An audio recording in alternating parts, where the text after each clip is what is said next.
فعداوة النفس مثل عداوة الشيطان، وإن الله قد حذركم طاعتهما في القرآن: وأما من خاف مقام ربه ونهى النفس عن الهوى فإن الجنة هي المأوى.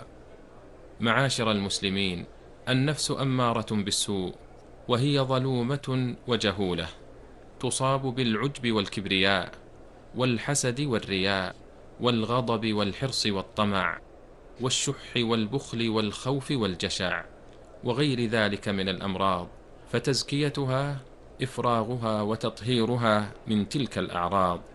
تزكية النفس بالتحلي بمكارم الأخلاق والسلوك الحسن والآداب الشرعية، كالمحبة والإخلاص والصدق والصبر والتواضع والخوف والرجاء والكرم والسخاء والتوبة والاستغفار وتذكر الموت والفناء والإعراض عن الدنيا والإقبال على الله تعالى.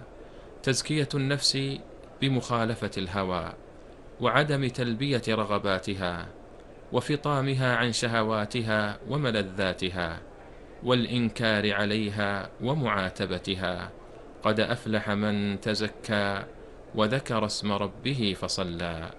عباد الله، اجتهدوا في تزكية النفوس قبل فجاءة الفجعة وندامة الحسرة، يوم تجد كل نفس ما عملت من خير محضرا، وما عملت من سوء تود لو أن بينها وبينه أمدا بعيدا. اجتهدوا في تزكية النفوس قبل أن تقول نفس يا حسرة على ما فرطت في جنب الله وإن كنت لمن الساخرين، أو تقول لو أن الله هداني لكنت من المتقين، أو تقول حين ترى العذاب لو أن لي كرة فأكون من المحسنين. اجتهدوا في تزكية النفوس قبل أن يختم على الفم فلا ينطق، وتقوم الأشهاد والخصماء من الجوارح، كما قال تعالى: اليوم نختم على أفواههم وتكلمنا أيديهم وتشهد أرجلهم بما كانوا يكسبون. وقال: ويوم يحشر أعداء الله إلى النار فهم يوزعون حتى إذا ما جاءوها شهد عليهم سمعهم وأبصارهم وجلودهم بما كانوا يعملون. وقالوا لجلودهم لم شهدتم علينا؟ قالوا أنطقنا الله الذي أنطق كل شيء وهو خلقكم أول مرة وإليه ترجعون. وما كنتم تستترون أن يشهد عليكم سمعكم ولا أبصاركم ولا جلودكم، ولكن ظننتم أن الله لا يعلم كثيرا مما تعملون، وذلكم ظنكم الذي ظننتم بربكم أرداكم فأصبحتم من الخاسرين. فإن يصبروا فالنار مثوى لهم وإن يستعتبوا فما هم من المعتبين.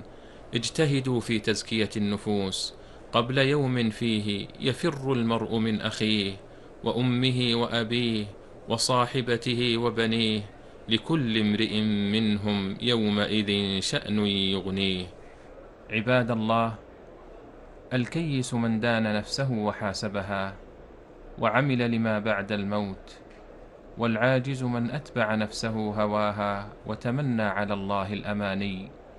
فحاسبوا أنفسكم قبل أن تحاسبوا، وزنوها قبل أن توزنوا، فإنه أهون في الحساب غدا أن تحاسبوا أنفسكم اليوم وتزينوا للعرض الأكبر، يومئذ تعرضون لا تخفى منكم خافية.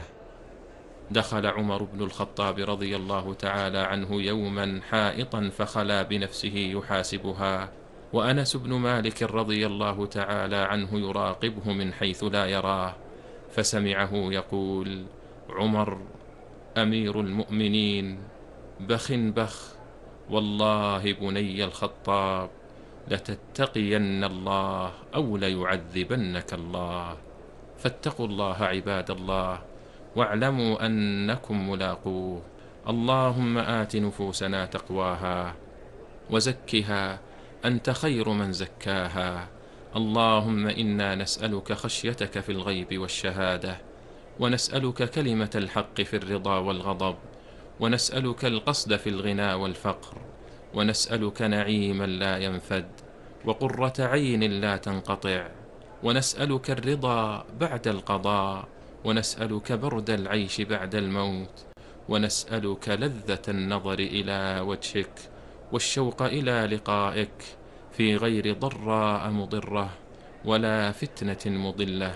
اللهم زينا بزينة الإيمان واجعلنا هداة مهتدين. اللهم أصلح لنا ديننا الذي هو عصمة أمرنا، وأصلح لنا دنيانا التي فيها معاشنا، وأصلح لنا آخرتنا التي إليها معادنا، واجعل الحياة زيادة لنا في كل خير، والموت راحة لنا من كل شر، يا رب العالمين.